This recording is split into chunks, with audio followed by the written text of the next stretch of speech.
I don't think they're appropriate tactics, but it happens to everybody. From the only people it doesn't happen to are people who have Secret Service standing around them. It's part of the process.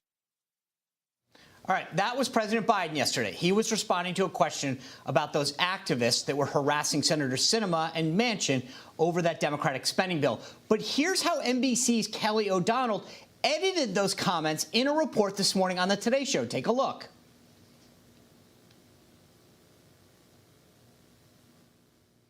The president was asked if the protests against the two senators crossed a line. I don't think they're appropriate tactics, but it happens to everybody. Under pressure to bring his own party together. I've been able to close a deal on 99% of my party. 2. All right, you noticed she made him look good and cut out the bad part where he said it's just part of the process. Well, joining us now is journalist and host of Timcast, Tim Pool. Tim, welcome to the show. Thanks for having me.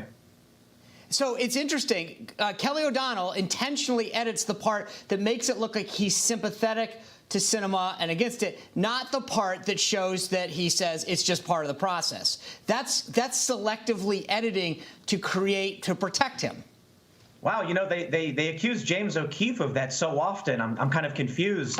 They do exactly this. I just got to say it. Let's go, Brandon. I mean, Newsweek runs the story saying the reporter is trying to play damage control with the fact that they're chanting something more serious about Joe Biden. I'm not surprised we're seeing this in the media. I think a lot of, I guess you call them default liberals, and a lot of the people who follow the Democratic Party don't understand that they're in this carefully crafted media universe where they're not getting the full picture. How hard would it have been to just show the extra 2 seconds of what he said? Exactly. Well, Tim, for our viewers, I do want to play what you're referring to, Let's Go Brandon, because obviously over the weekend at a NASCAR Xfinity series, a sports reporter said this. Watch. Oh, my just such an unbelievable moment. Brandon, you also told me I can hear the chants from the crowd. Let's go, Brandon. You told me you were going to kind of hang back those stages and just watch and learn. What you learned that helped you there in those. Okay, so they're not saying let's go Brandon. Clearly, we had to beep it out, saying the whole crowd chanting an expletive to President Biden. But Tim, I do want to say this. I used to actually be a sports reporter, so I can empathize with Kelly there when you're in a raucous crowd and it's loud and you're excited. But at the end of the day, should NBC be the one issuing a statement and apologizing? Clearly, she got it wrong. Yeah, it really is that simple. When I first saw the clip, and forgive me for laughing, it's just you guys had to put so many bleeps in that because the people are chanting over and over again. But, you know, my first thought was maybe she just genuinely doesn't understand what the crowd's saying. And I started seeing reports, like I mentioned, even Newsweek said the reporter was trying to play damage control. I don't know, that seems like a bit of a stretch, but they're clearly not saying let's go Brandon. And not to mention, if you've been following any sports news over the past couple of weeks, chants of F Joe Biden have been all over the place. College football games, NFL games. So when I heard the Let's Go Brandon thing, I knew exactly what they were chanting. Maybe this reporter just doesn't report on sports news, but that wouldn't make sense because she's a sports reporter. But it's not a sports thing.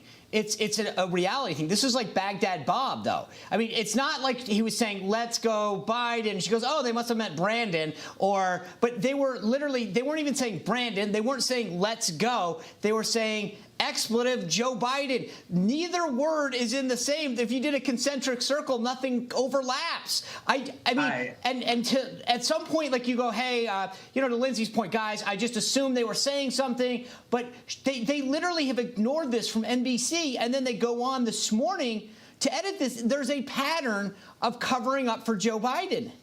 Oh yeah. Look. There have been so many stories. I mean, one of the stories that's coming out now is Russell Brand, right? He's been this left-leaning personality for a long time. Now he starts talking about, the Clinton scandal with, the Russia probe and the Russia bank, all that stuff. All of a sudden now they're accusing him of being a conspiracy theorist. The establishment narrative has to be carefully crafted because a lot of these people, it doesn't matter what your political leanings are. For the most part, because I don't consider myself to be a conservative, but if you're actually watching the news, if you're actually fact-checking, you'll see the full picture and realize something doesn't add up.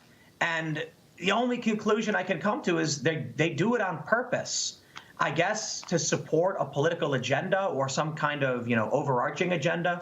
It's hard to know for sure because I don't want to be conspiratorial. But when you have this pattern of abuse where the media frequently omits information, I mean, in this instance, it's so egregious, they actually cut off just a few seconds that would have given you full context, or you can literally hear them chanting F Joe Biden. We had protesters in New York City chanting the same thing. It's sweeping across the country.